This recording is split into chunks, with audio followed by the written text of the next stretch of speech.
What's up, investors? It's the Russian dude. Today, let's talk about probably the most controversial topic, especially for modern Putin's Russia: the true meaning of patriotism. Two significant events that happened recently have brought this topic to the public's attention. The first is the publication of Alexei Navalny's memoir called Patriot, just like this, where Alexei frequently identifies himself as a Russian patriot, committed to the betterment of his country.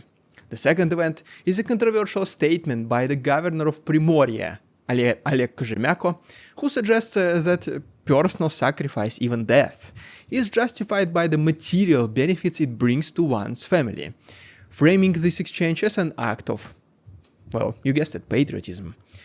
These contrasting positions force us to examine how patriotism is being defined, interpreted, and perhaps manipulated in today's Russia, especially during the wartime, when patriotic feelings are supposedly at their highest levels.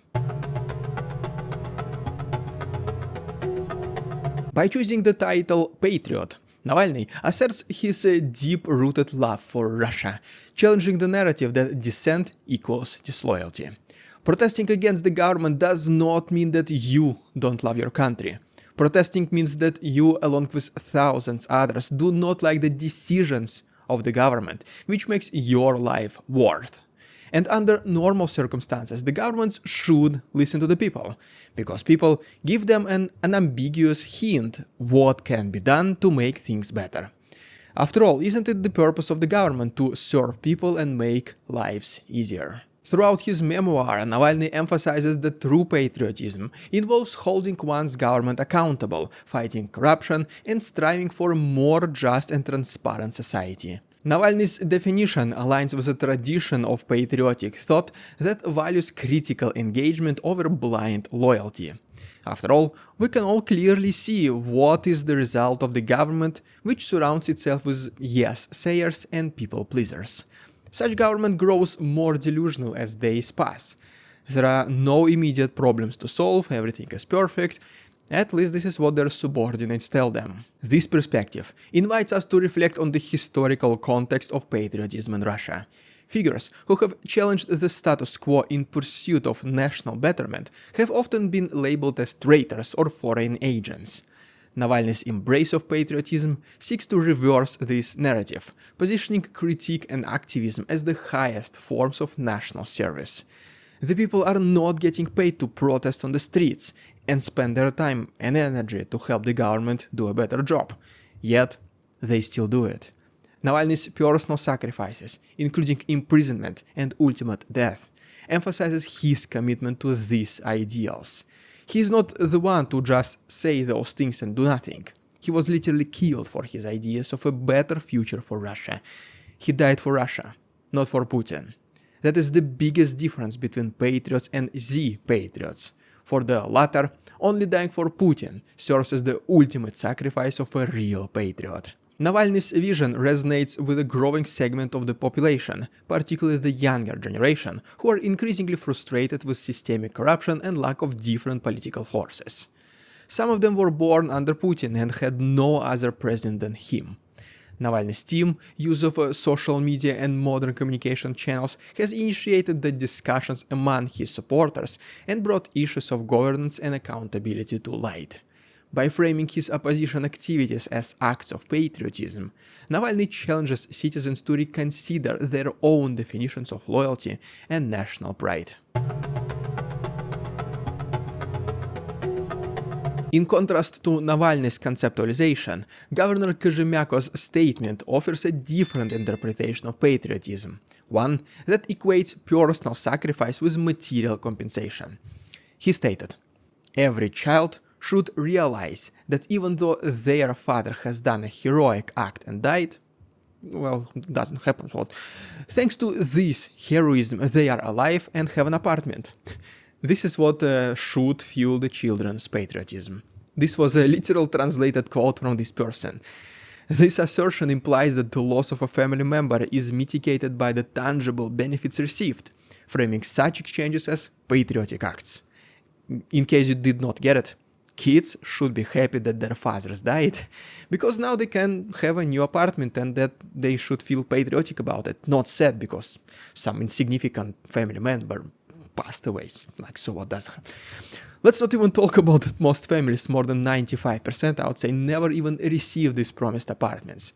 There are always excuses, something like, your father died not on the front line, he couldn't help himself being injured even though he should have, he didn't file the paperwork on time, or he even signed the contract using blue pen instead of a black pen, because this is what it should be in black pen. This perspective reflects a shift in the government's narrative surrounding patriotism and service. Since the beginning of the conflict in February 2022, initial justifications centered on crazy ideas, such as liberating oppressed population and combating external threats. However, as the realities of war became obvious, widespread destruction, civilian casualties, and international condemnation, well, the official rhetoric changed. The focus moved from ideological motivations to pragmatic incentives, emphasizing financial rewards and material gains for those who participate in or at least support the conflict. Government-sponsored advertisements and recruitment campaigns have adopted commercial marketing tactics to promote military service. Promises of substantial salaries, signing bonuses, and additional benefits are prominently featured. For example, the Primorye administration's website, whose mayor said that kids should be happy in their new apartment instead of playing with their fathers. Well, the website boldly advertises, "Our guys are fighting for peace. Join our cause to get your 1.2 million rubles. Monthly wages start at 200,000 rubles." Similar messages are broadcasted across various media platforms, including social media, television, and even loudspeakers mounted on vehicles in public areas. The use of marketing slogans typically found in consumer advertising emphasizes the transactional nature of this phenomena. We all know that Gillette is the best a man can get, or have a break, have a Kit Kat. Red Bull gives you wings. And most recently, Russians do not give up their own. Join your brothers in the zone of special military operation. Doesn't rhyme that much when translated directly into English, but you get the idea.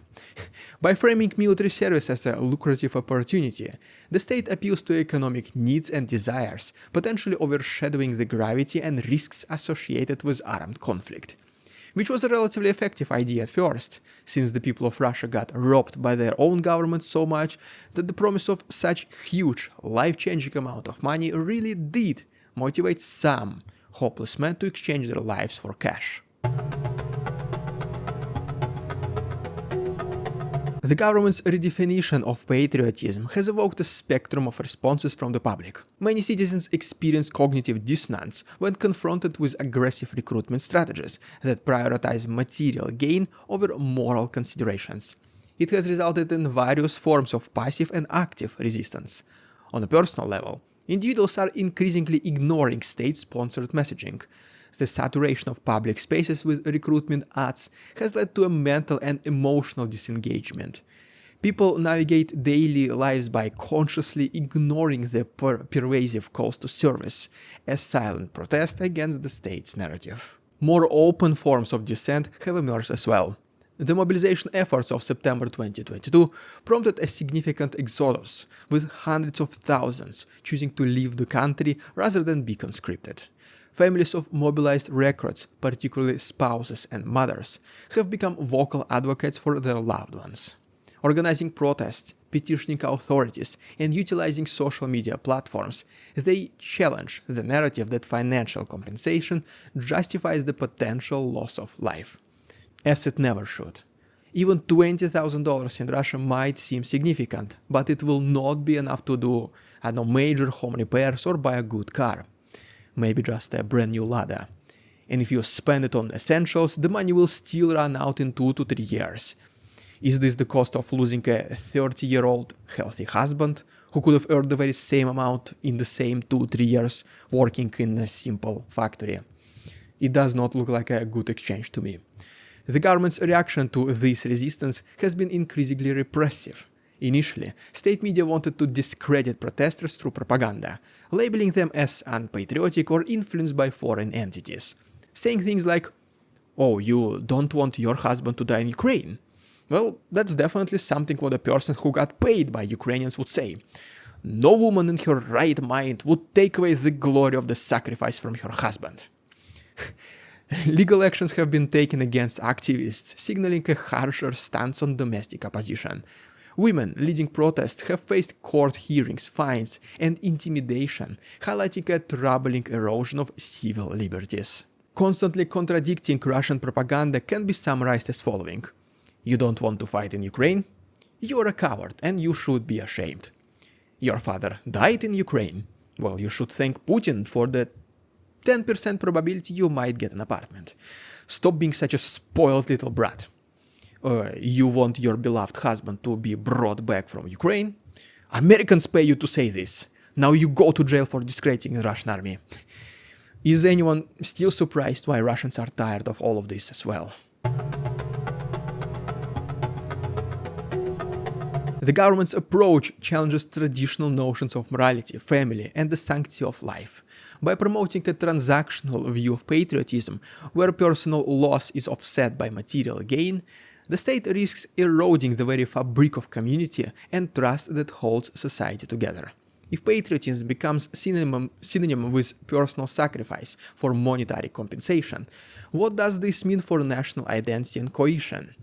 The commodification of service can lead to cynicism, alienation, and a breakdown of social solidarity. Offering huge for Russia money in exchange for your life is just a temporary solution, literally an overnight band-aid.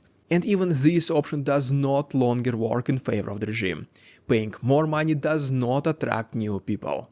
The suppression of dissenting voices, particularly those advocating for preservation of family and life, raises alarming questions about the direction of governance and the respect for fundamental human rights. And while men are fighting the war, the government targets the ones most vulnerable, women and children. Imagine a country where the regime is so deep inside its own mess and afraid to acknowledge the mistakes that even small kids become a threat to power. Well, that's Putin's Russia for you. In seeking a path forward, it is essential to reassess the vision of patriotism that is rooted in ethical principles and collective well-being.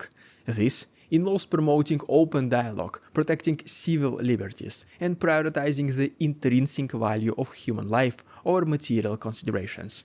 Historical lessons remind us that societies flourish when they embrace inclusivity, justice, and empathy. Education and civil engagement play pivotal roles in this endeavor.